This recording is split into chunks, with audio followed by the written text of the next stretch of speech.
Hey, in this video, we're going to show you how to add an open house and remove an open house from the REBNY RLS, otherwise it's known as the RLS. It's the primary broker database based in Manhattan, covers core New York City, and we're going to update this using RealtyMX, which is a third-party software vendor that enables agents to access the RLS, to upload listings, to search for listings, see commissions, and so forth.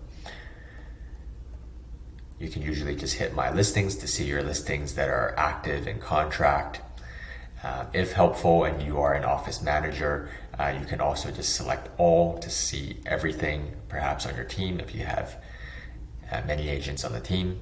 And then you search for your listing and you click which one you wish to update. So for example, let's take a look.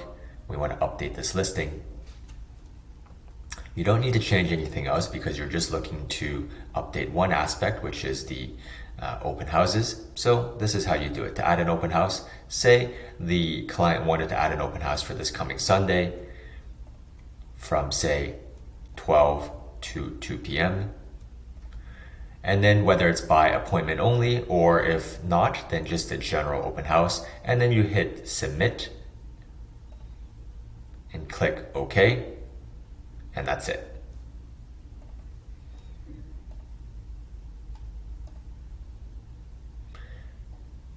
Now, to remove this open house, you would do something quite similar. So you would do My Listings, you would look for the listing,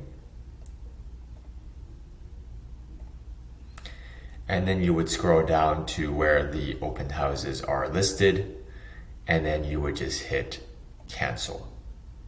And then you would hit submit listing again, hit OK. And now you can see there is no more open house. You in fact can see it in the history as well. It was added and then it was deleted. So there you go. That's how you update open houses, how to add them and remove them in the REBNY RLS using RealtyMX in this example, which is one of many third-party software vendors that agents in the New York City metro area can use to access the RLS and update their listings.